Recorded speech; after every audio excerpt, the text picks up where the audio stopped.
I love you guys. Dance off, bro.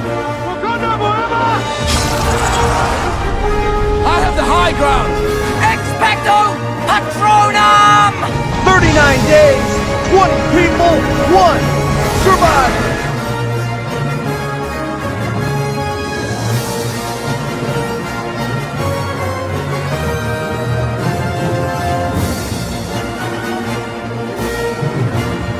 Tribe of Nerds. Hey everyone, welcome back to the Tribe of Nerds for another interview. Michael, Matt, and I are getting to interview our first Survivor player from Survivor UK, Doug. Doug, welcome to the Tribe of Nerds. Yo, guys, thanks for having me. I'm super excited. I've listened to a lot of your interviews. I listened to one with Simon recently. Really, really good. I love your little intro as well. Yeah, thank you. Thank you. I enjoy when I'll enjoy the Expecto Patronum coming in during the intro. I'm kind of a big Harry Potter fan, so yeah, got me going. Same, Dude, my partner, she is a huge Harry Potter fan. I'll show her this after, but she will. That's amazing. Awesome nerd moment on the Tribe of Nerds right there. Yeah. Hell yeah. Thank you for watching. Oh, Yeah. absolutely. Well, to get into your Survivor UK experience, so how did you start watching Survivor and how did you get on the show? Yeah, so I think I'm one of the very few people who watched the original UK season. That was about 20 years ago. I don't know if you remember it, Mike, or if you watched it. Vaguely. Yeah. Yeah. I don't have the memories of it, but then when I found Survivor, I kind of went back to it. But yeah, it's of its time, I think. Yeah. Yeah, it is. I remember because I'm 33 now, so I watched it when I was maybe 9 or 10. I remember it quite clearly, and I loved it. I absolutely loved it. It was kind of the golden age of TV in the UK, where you had Big Brother kind of coming into the mainstream, and reality TV was really kicking off. And what me and my dad watched, rather than watch Big Brother, we watched Survivor, so we loved it. And then from that. I'm a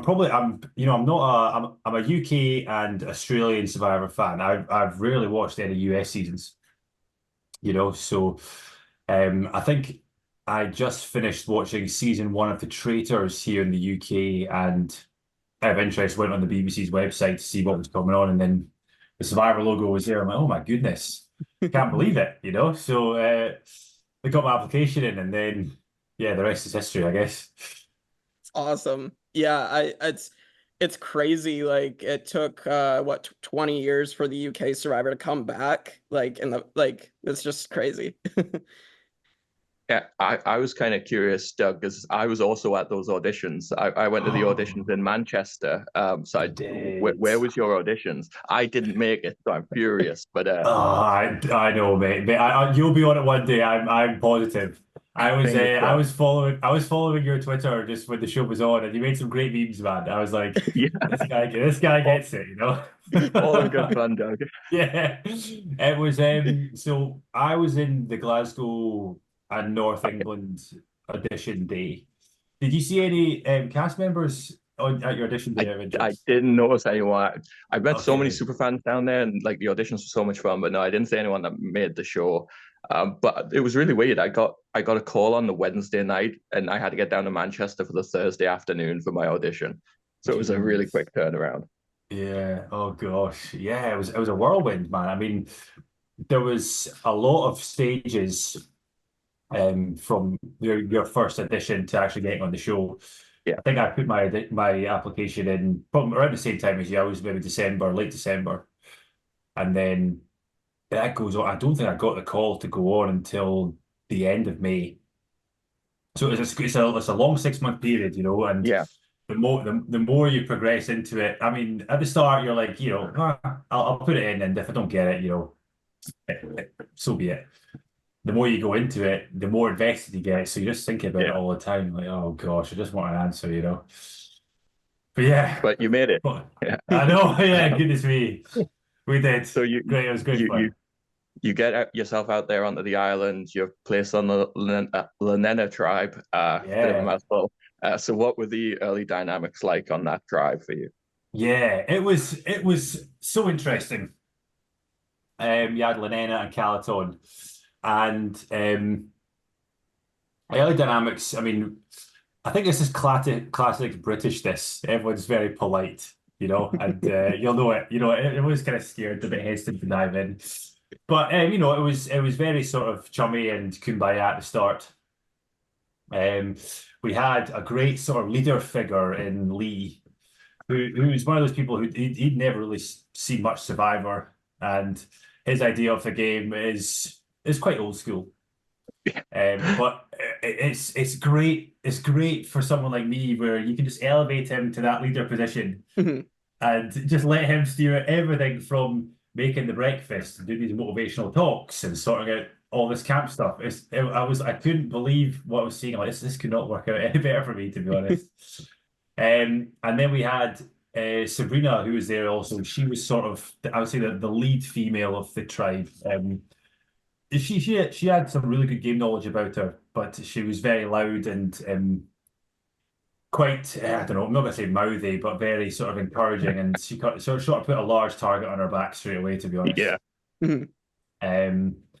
Chris, who's, the guy speaks for himself. He's a bit of a legend, to be honest. He did so blooming well in the game. Great guy.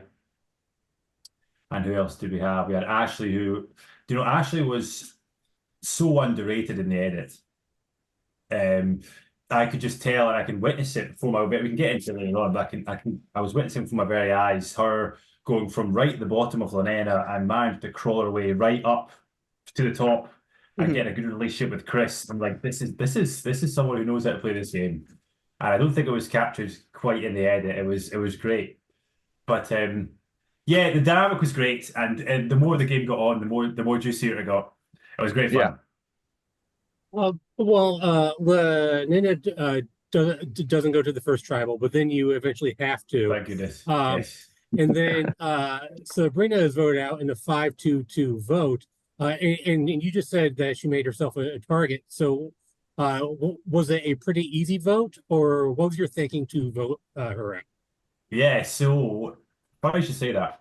So before that immunity challenge, which was a swimming one, we had to build a tower with bamboo.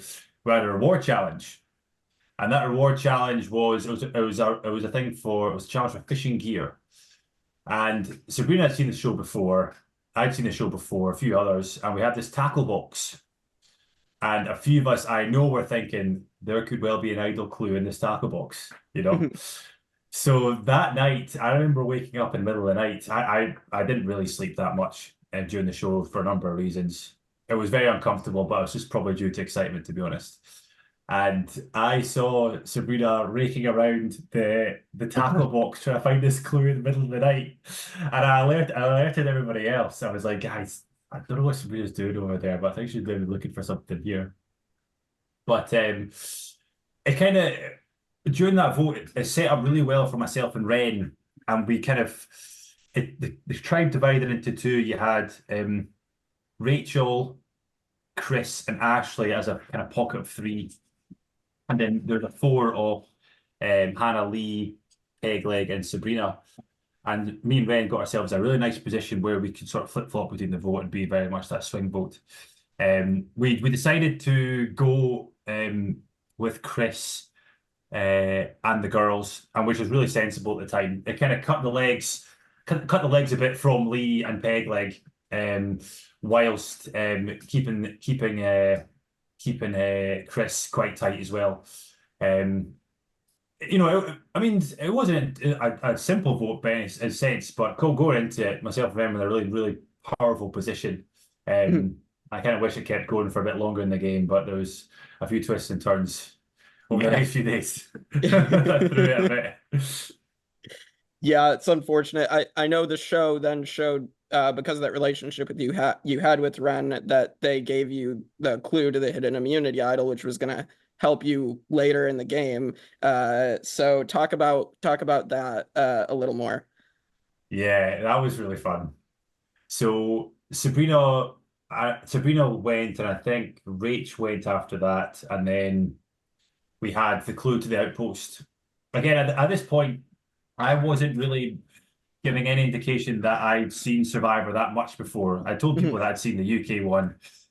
I didn't want to make myself a super fan or anything like that. I don't think that would have helped me in a season like the UK Survivor, which is just starting out, and just sort of play it kind of low to the ground. But you just know if you've watched any season before that there's going to be some advantage hidden at this outpost thing. And then Ren came back and made up some, I can't remember what she said, something about a bag of rice or it was a fish. It was a fish cage, of course, I can forget.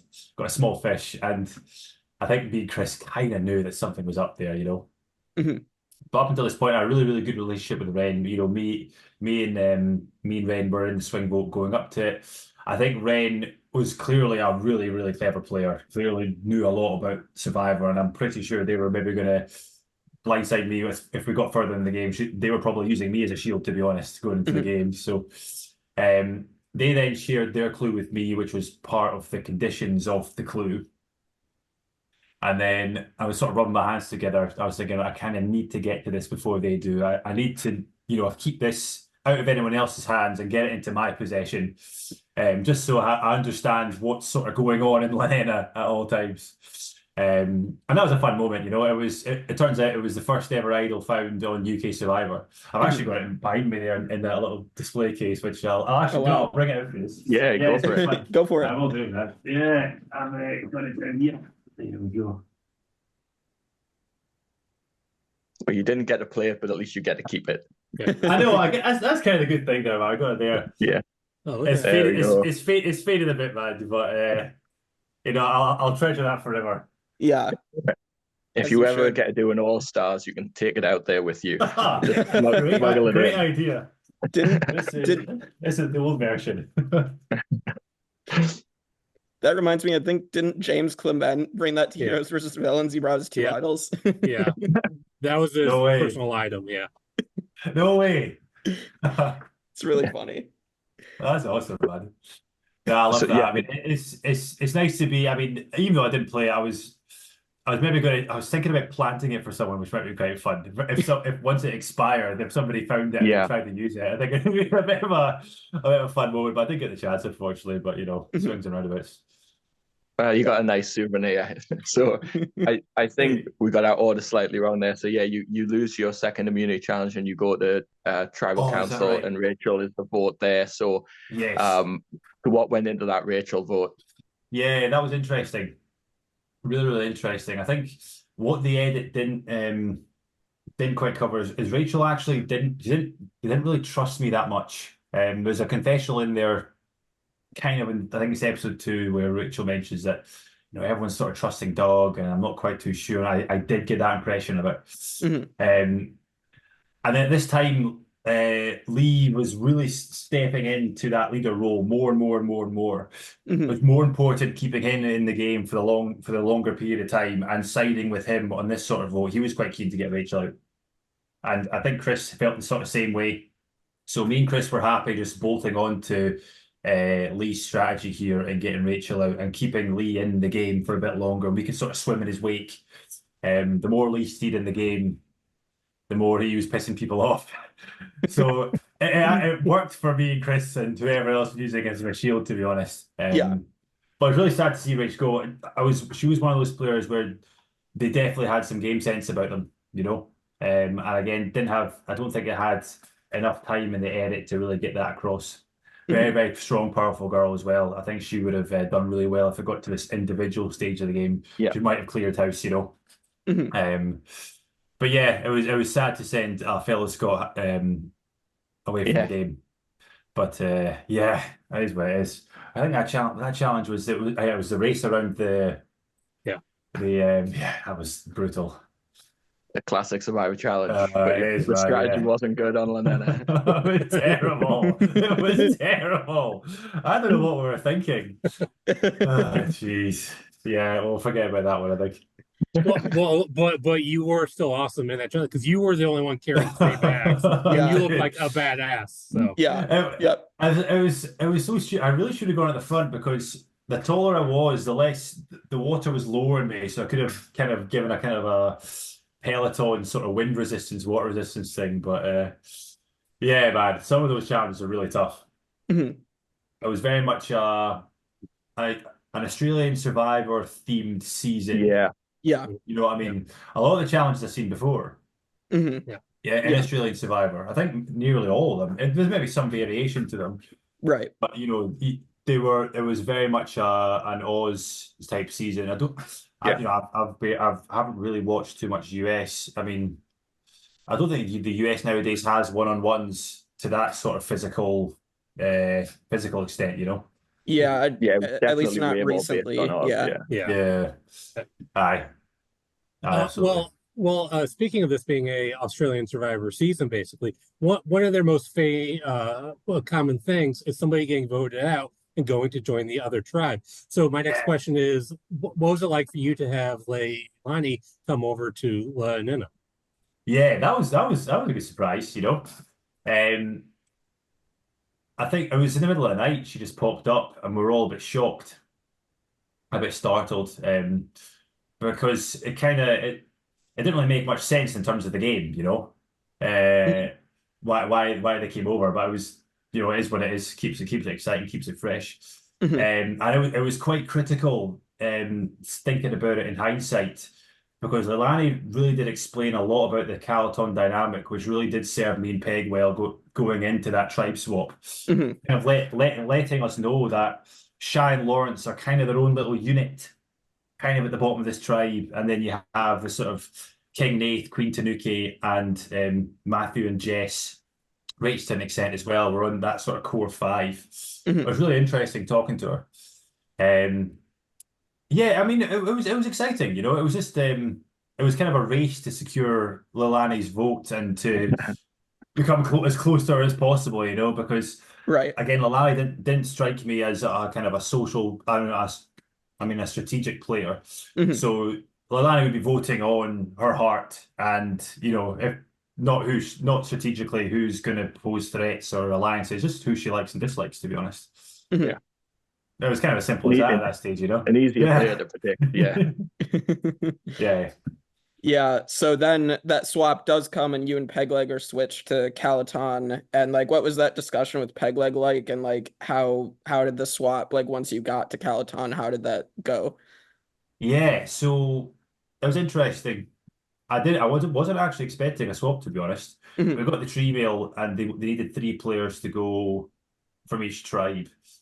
Um, wasn't expecting a swap at all. I Mhm. was probably expecting some sort of challenge to an extent.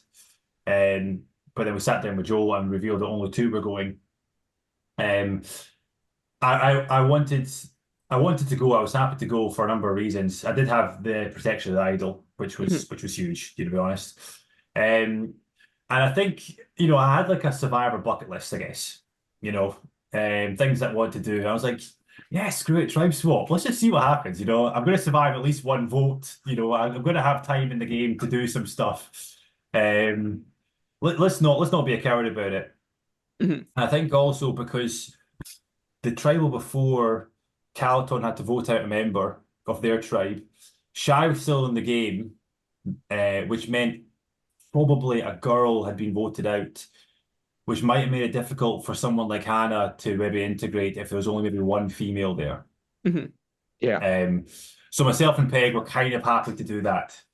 I just want to check out what the camp was like as well, to be honest. It's quite funny. But again, you know, it's a survivor experience, and 2 had to go, and I was in probably a more advantageous situation than Hannah, certainly, Peg, Mhm. probably with the idol, you know. Right, right. Yeah. It certainly worked out for you. You made the most of that Yeah. drive swap. Yeah. God, As we're yeah. going to get into. That was good fun, man. Yeah, it was wild over there.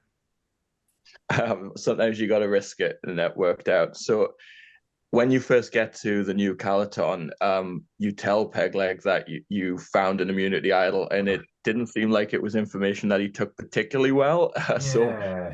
how was that conversation? How did that affect your relationship with Pegleg over there? I know. I was a bit disappointed that, you know, probably a misstep from myself at that point, but I meant it to come across in such a different way. It was more like, listen, Peg, I need to sustain the game here. I need to keep Yeah. an N in numbers on Right. my side, or I'm going. Yeah. I have an idol that we can use together to try and at least, save us from 1 vote minimum. If you hear anything, I can use this for you, or vice versa, because I was really close to Peg. I had no reason to think that Peg would ever betray me. It was more just to see what we could do. If he knew something that I didn't, we have this tool here that can protect us. I would also maybe keep him even closer, just because you might flock to the guy with the idol, and just keep him sort of in check. Because the one thing I didn't want to do was to Peg to leave my side. That would have been, I would have been a dead duck, Yeah. The funny thing also is, I haven't told many folk this, but as soon as I got to Carlton, what I did was I had my own the idol from Lanena Beach. I also knew where that idol was hidden. So I went to that same spot. Yeah, I went to that same spot, and then I found the other idol. Oh, yeah. Yeah. So there is a confession. There is a confessional there somewhere in the BBC archives, which has me holding 2 idols. No, Wow. why would that? Yeah. Why would they take that out? No. Yeah, I understand why I did it. I understand why I did it. There was kind of there was a weird condition to that specific idol. That didn't make sense in the show, so they cut it out completely. And I understand why, but it was quite fun doing I remember there's quite a famous confessional of Dave from Australian Survivor. He's only got 2. Yeah. I was kind of I was doing the same thing as him. I was like, yes, using the Iron Man. Yeah. Yeah, it was really good fun. It was that one was yellow. It was a blue center in the middle. Oh. Yeah. It was such an odd condition to have it be for just 3 tribal councils rather than 3 tribal councils that you attended, which would have been more helpful for you. Yeah. Yeah. I know, it was. It really was. It really, really was, But especially as it's the first idol off the show, you want to give it a bit of life, and you want to kind of play. Yeah, But it is what it is, You're literally covering my notes for the podcast we're going to do about the season. Sorry. No, I'm glad we're on the same page. Yeah, man, absolutely, absolutely. I'm a Survivor UK fan, I love the show, so I could. I've seen a few seasons of Survivor, so I sort of know what makes a good story and a good season and a good character, and how the flow of the season works, Right. So when you do the swap, you find yourself on a fractured Calaton tribe, but you and Peg were able to get into the majority there. How confident were you that Shai and Lawrence were actually going to work with you instead of maybe they were lying to you to try to get you out? Yeah, I don't think they needed to lie, to be honest. And from what Lilani told us back at Lanena, they needed to do something. So my pitch to them was, Shai, Lawrence, we have got 2 votes here. We are guns for hire. We're just mercenaries. Here you go if you want to do that, And that was my sort of pitch to them. And they had to do something. Shai is a big super fan of Survivor, and he knows when he knows what getting from the bottom to the top and what you have to do, and I was confident, every tribal council I was always a bit nervous. You never do quite know, but I'd done the maths in my head, and I was pleased that one came through, to be honest.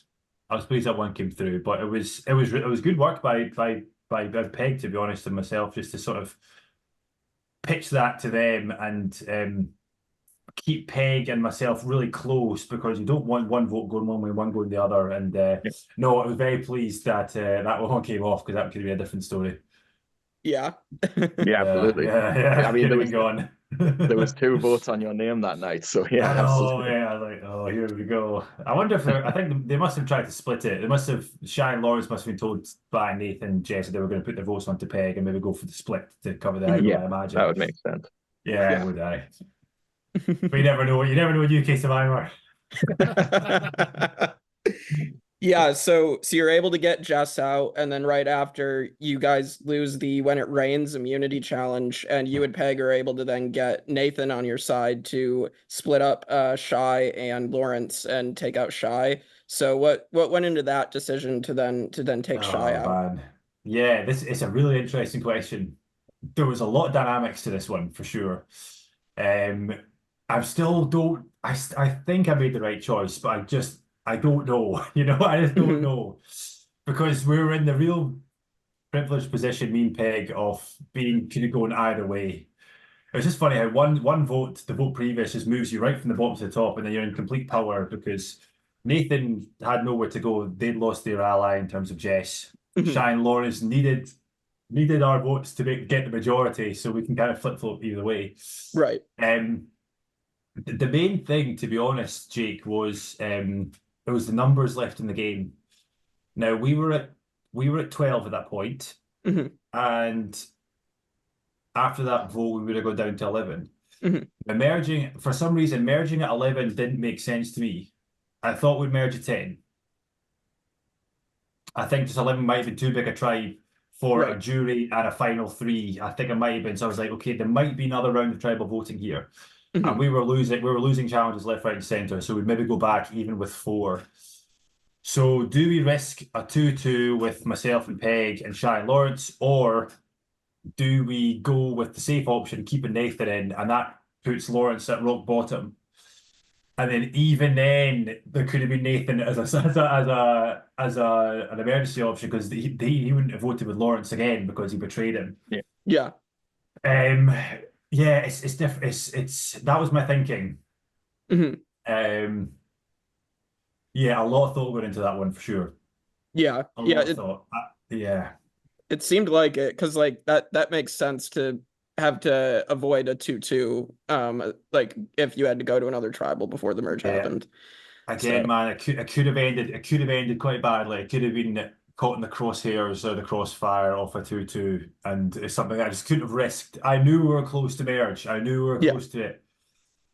Yeah, I just took the safest option, I guess, and just did a bit of maths and calculation. I was like, okay, I'm going to do this.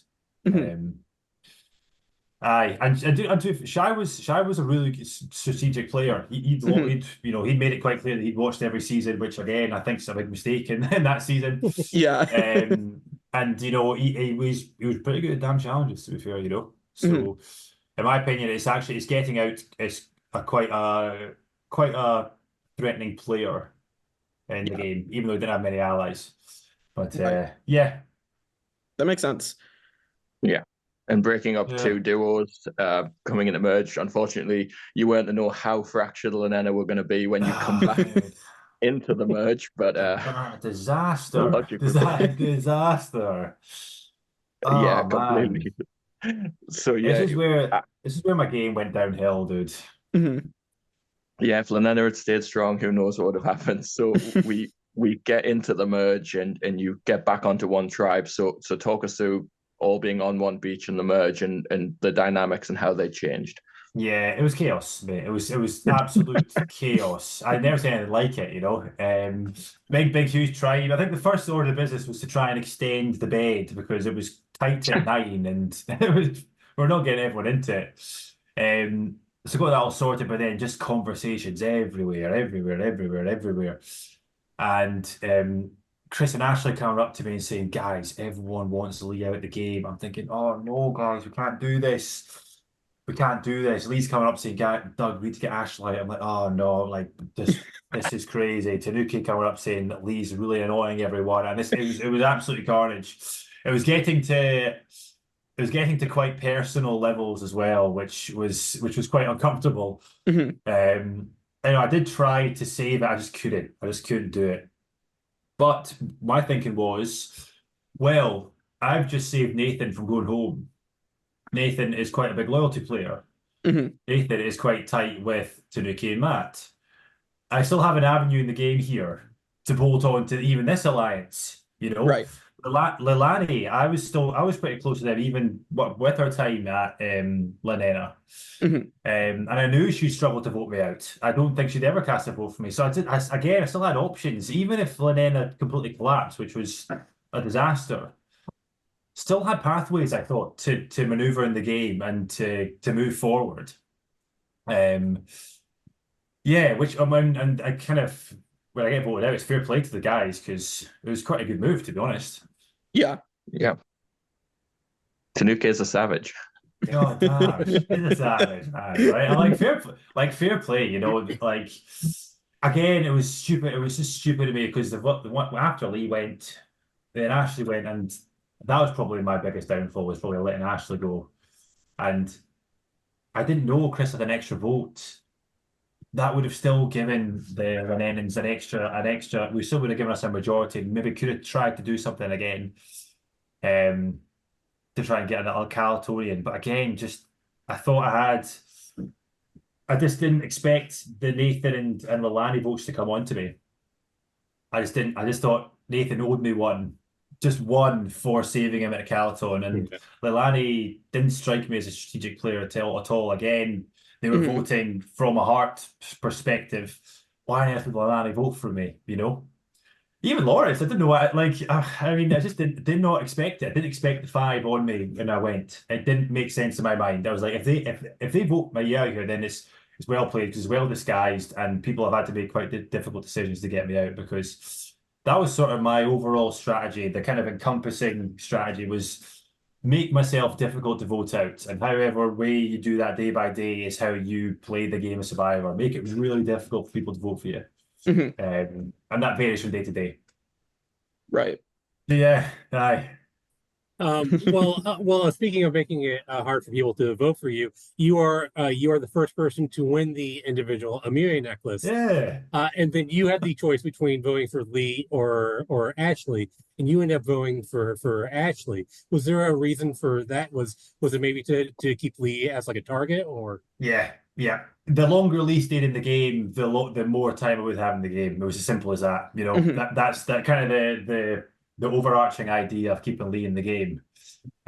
He was target number 1, enemy number 1, and people would continuously vote for him until he's gone. That allows me more time in the game to operate. You know, the vote was still really tight at that point, and I know Hannah and Pegleg really wanted to keep Lee in. They were really nice allies to have on Lenena as well. They were quite loyal to myself. So again, it was keeping those two on side, as well as Lee himself. You know, it was difficult though. It was difficult. I think the damage had been done when I was away at Calaton, to be honest. And it is what it is.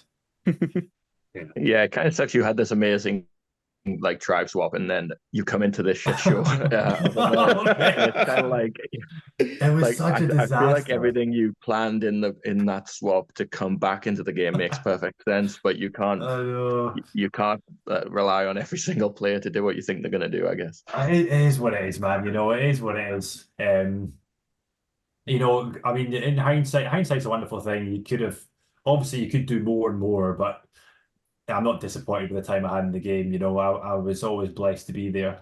You know, first I found a couple of idols, and first person to win that necklace, and you know, just did a tribe swap and stuff. So it was a really good run, you know. And what people forget about Survivor as well is the more days you spend in, the tougher it is in terms of the food and stuff and the lack of sleep. It does take a toll on your body.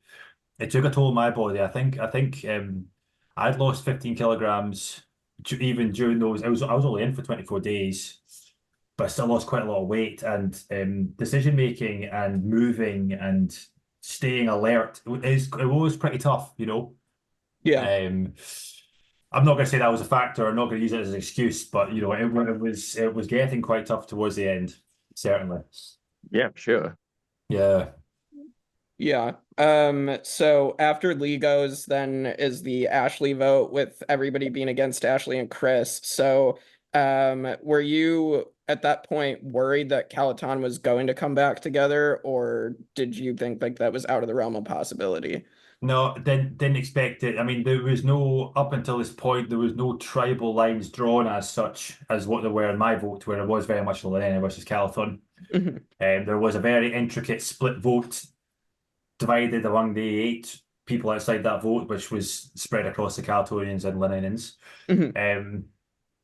Again, because I had the advantage of making ties in with Nathan at Calaton, so I kind of felt I had a foot in both camps. So it was all hunky dory.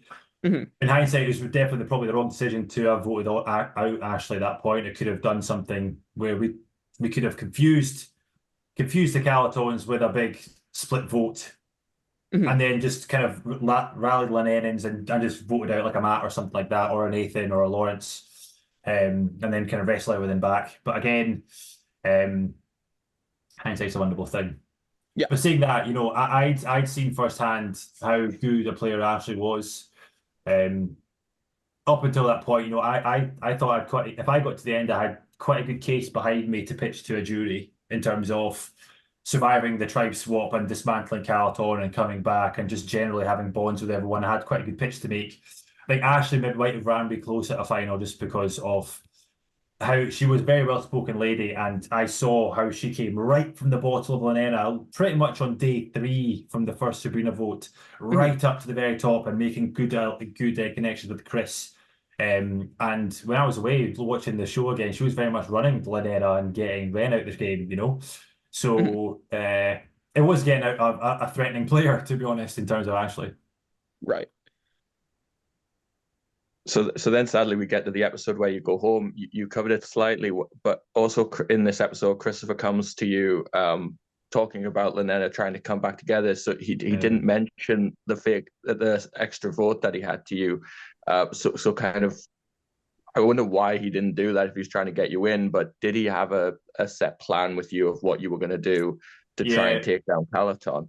Yeah. It was, I mean, before this, Chris was sort of target number 1. And, you know, I bought into that plan stupidly that we're going to get Chris out, it's no problem. I still have the numbers because, again, I have my remaining Lenenans and Peg and Hannah. And then I'm also quite tight with sort of Nathan Lalani. And so I can still operate and move forward potentially somewhere. There's still avenues for me to go the more numbers get down. And then there's a plan that Chris pitched, which involved a sort of fake idol and trying to divert votes away from myself, which it was so late in the day, didn't quite make sense.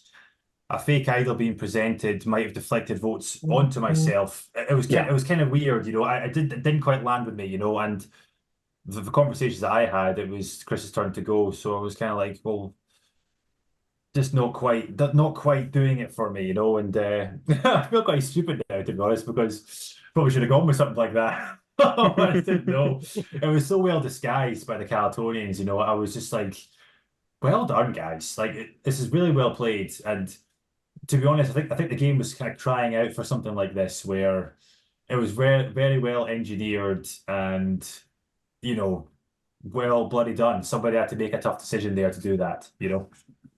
Yeah, Survivor's a very easy game if you have the edit to watch. You know, it's not like that when you're out there playing. I know, mate. I know. It was, yeah. I mean, well, the way I see it, man, I had a really good run. I really wanted to win the game. I really wanted to win that. I thought I had a good shot. No, it was more like a kudos to you guys. Bloody good effort. Yeah. You had a good shot. Yeah, you know, man, it was one hell of an experience. And then when you kind of get out, I mean, you have the kind of privilege to decide on who wins the game.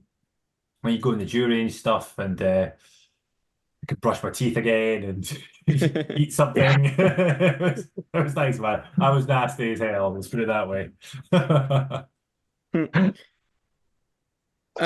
So you had some really fun jury reactions when you got on the jury, specifically that next vote where Tanuke gets blindsided, and you were just so shocked. Man, that was unbelievable play by Chris. Chris and I mean, it was Chris and Matthew, but looking back at the edit, because we didn't see the edit. All we saw was the tribal council and everyone going, but God, that was a genius. That was a top tier Survivor move by Chris to get in the ear and sway that, you know. I didn't expect that to happen. And when Tanuki went, something happened during the last few days at camp, and I was like, that is so impressive. Didn't expect that to happen. You know, I thought Tanuki was going to waltz into this. She had her protection of Nathan and Matthew, you know, in front of her lieutenants there.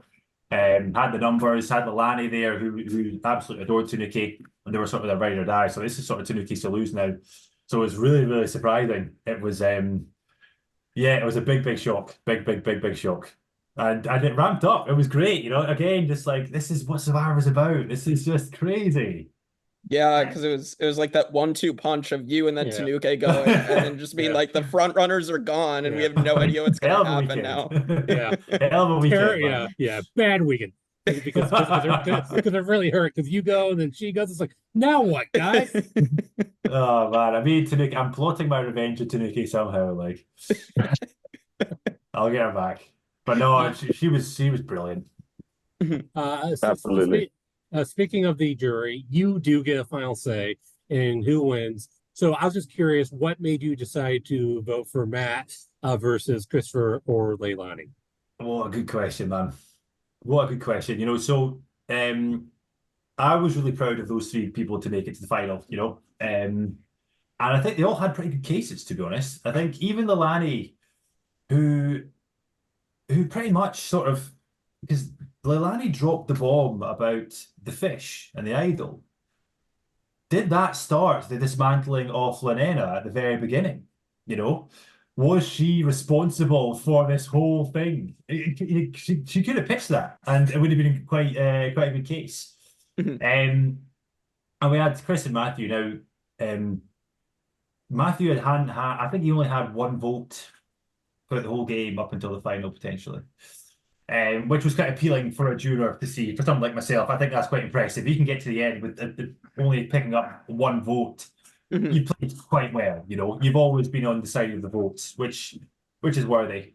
But Chris, you know, I'd seen firsthand this guy had battled so hard. He'd won so many challenges. He'd played so bloody well. So in my head, I was going in. I need to understand the Tanuki vote. Whoever kind of started that fire and whoever's going to take responsibility for the move is probably going to get my vote, to be honest, because I think it's the move that probably changed the whole dynamic of the tribe. So I asked Chris, was this your doing? Did you manage to get into Matthew's head to change this vote? Unfortunately, he just didn't. I kind of gave him a softball pitch, to be honest, to try and knock out the park for everyone, because there were a few of us there in that jury. Lawrence was one, Hannah was one, Nathan was one, we were there, our minds were open to whoever to win the game. There was votes up for grabs. He didn't quite nail it. He didn't quite answer the question. And again, I didn't see the TV, I didn't have the episodes, I didn't know, you know. So I'm kind of coming away, I'm like, well, this kind of sounds like Matthew, he cast the vote. Maybe it was kind of him doing it and wrestling his own path from the clutches of Tanuki to win the game. I was like, yeah, it was a tough decision, you know, and I stand by it. They'd all played really well to get there. I mean, Chris he was absolutely brilliant, to be honest. Yeah, I mean, yeah, that was sort of my decision, to be honest. But you know, I don't want to say it was Chris's to lose, but if he'd answered a bit better or been a bit more decisive, it might have swayed a few votes. Yeah. I think some people were quite mad at Chris. Maybe he was a bit nervous. I know. I mean, there was some bitter juries there. Yeah, mate. You know, there were some bitter jurors there.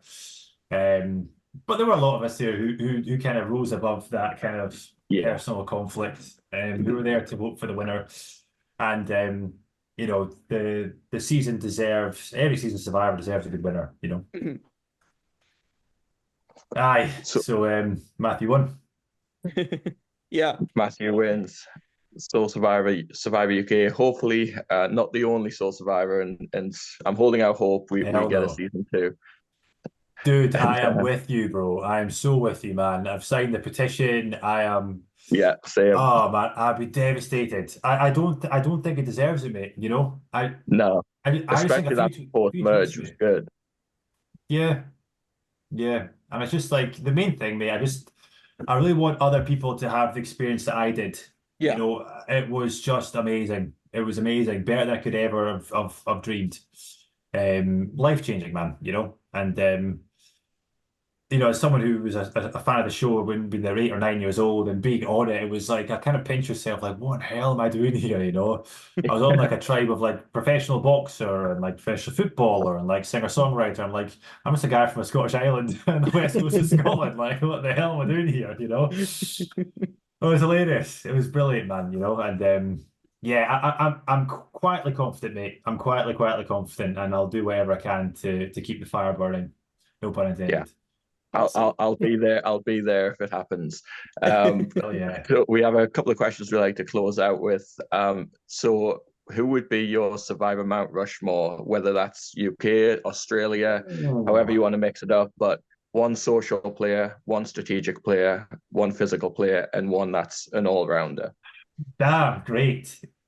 So as I mentioned, I'm a big Survivor Australia fan, huge Survivor Australia fan, and I'm a big Sean Hampson fan.